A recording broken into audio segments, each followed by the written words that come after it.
That's what this field is really about. You have to ask questions from your patient. You want to know as much as you can about what kind of pain they have, what are the different characteristics of pain that they are experiencing. When we talk about orofacial pain conditions, these things do matter. If someone comes in and says that their pain lasts from 15 minutes to 30 minutes, or if the pain lasts from 1 to few seconds, that changes the diagnosis. So you want to know as much as possible. And a lot of times what will happen is that I'll tell my patients that I'm going to ask you a bunch of questions. Don't get irritated or annoyed. It's just that I really want to understand what's going on. Because a lot of times patients come in, they just say that they have pain, but once you dig in, you find out that they might have two different things that they are calling just a single pain sensation. Other than this, the other thing that you learn a lot about this field is that every patient has their own unique symptoms that they come in with. And you always try to puzzle them and you try to fit them together. And that's something that's very different from dentistry, because a lot of times in dentistry, you have these black and white lines. If someone falls in that black line, you assume that they have one condition. But in this case, it's more of a cluster of symptoms that patients present with. And you sometimes have to form a box on your own around those clusters, whatever they have, and you have to go with that. Because one of my mentors once said that these diseases, they don't read textbooks before they come in. So that's the thing though. Some patients will not have always that textbook appearance. They might have somewhat symptoms, but not necessarily all of them. And you'll see that once we'll do few cases as well.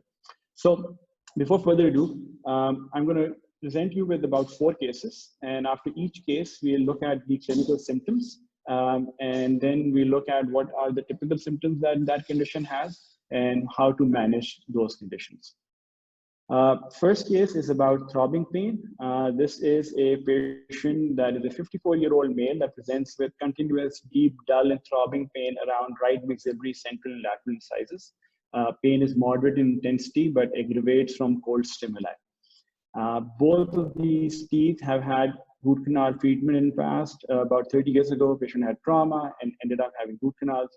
They are right now tended to palpation, and when you did a radiograph, it showed empty canals. So you decide that this is a periapical infection and you want to repeat root canal treatment. You do a good job, but unfortunately, 2 months after you're done with the procedure, patient comes back and states that they continue to have similar pain in the area.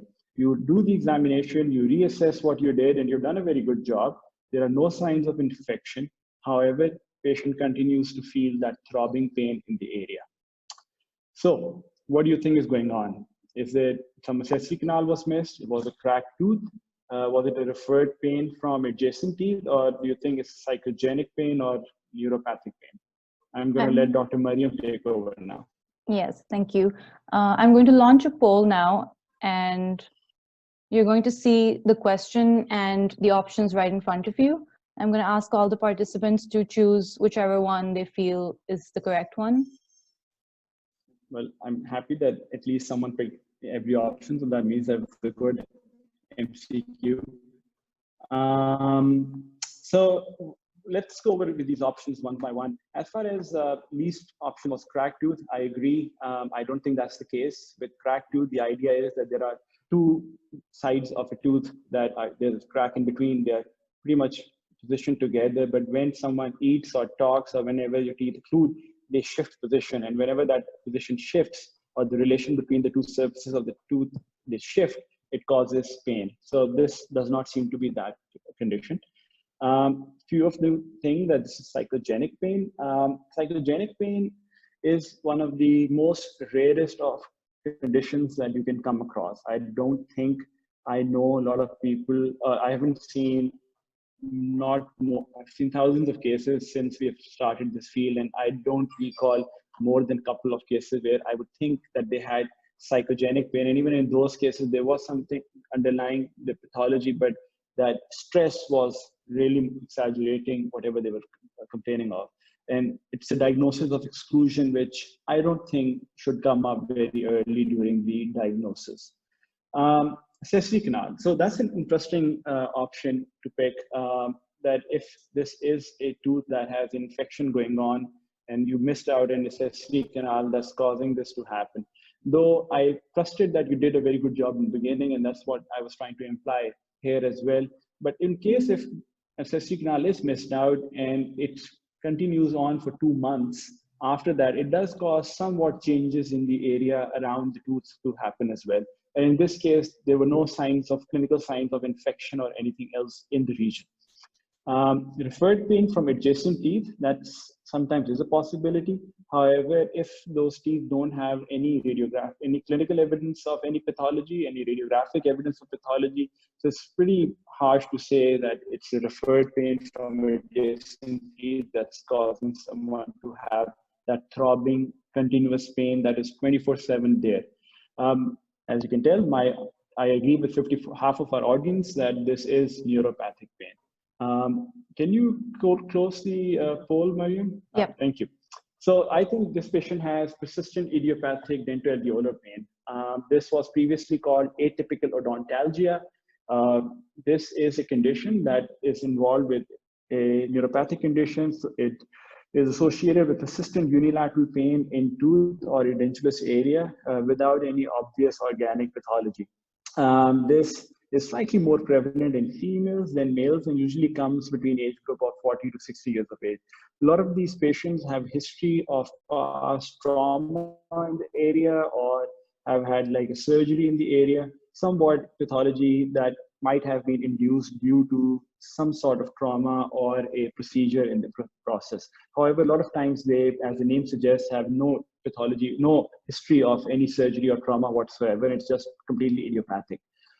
Clinically, persistent dentoalveolar pain disorder presents with pain that is continuous. It's around a tooth or a dentulous area. Rarely it can be bilateral, but in my opinion, the cases where it is bilateral is usually along the midline. There are certain nerves that do cross over to midline to have fibers that diffuse in, and then they carry signals from opposite side, contralateral side. But usually, as in per the new definition that has been released by ICOP, states that this is a unilateral disorder. Clinically, your exam is significant for allodynia, which is that pain from non-painful stimuli. So patient may have pain when you press on the area, which doesn't help to rule out infection cause. There is sensitivity to cold, and we think that there is some role of sympathetic fibers. That is the reason why someone has sensitivity to cold. However, that's not present in all of the patients.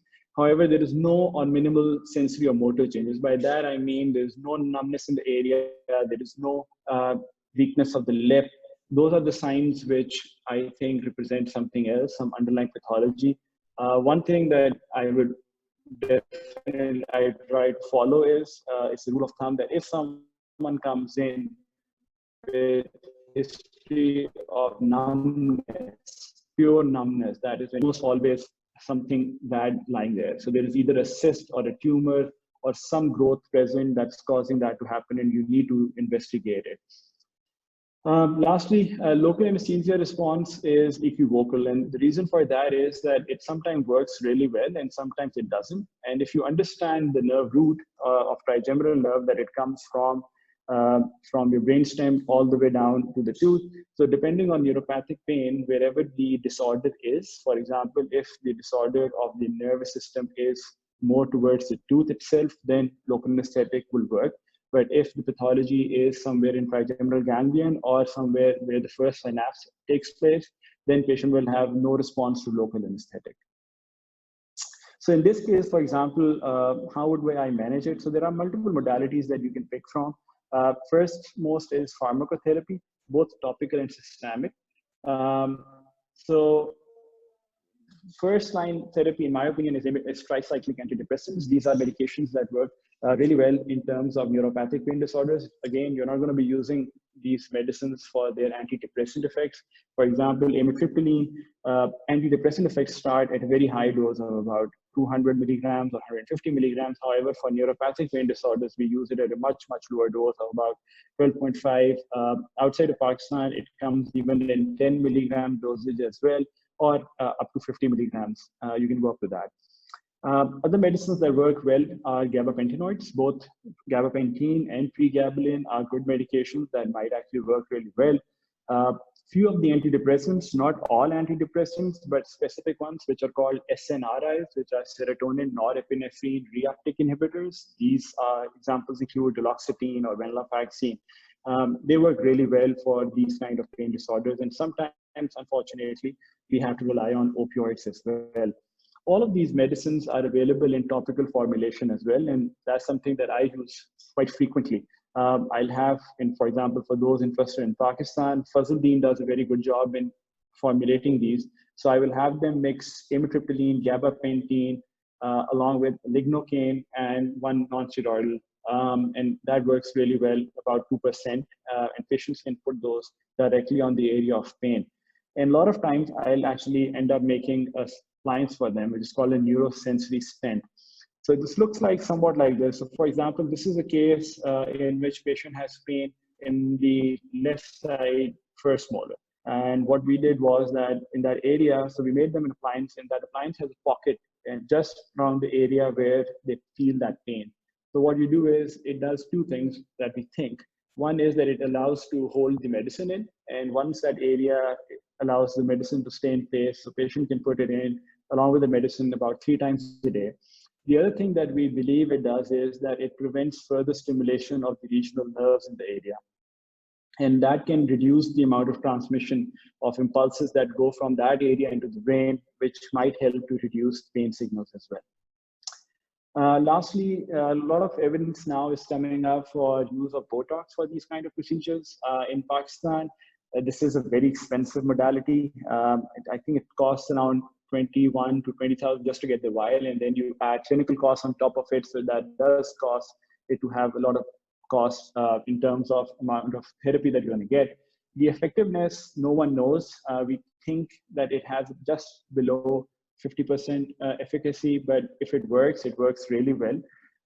I'm not a fan of this because if you inject it in an area of loose soft tissue, there's always a chance that it will diffuse. And especially in oral cavity, if it goes towards the floor of the mouth or to the back of the throat, patient's going to get voice changes. They're going to get difficulty breathing. It may cause them to have compromised airway.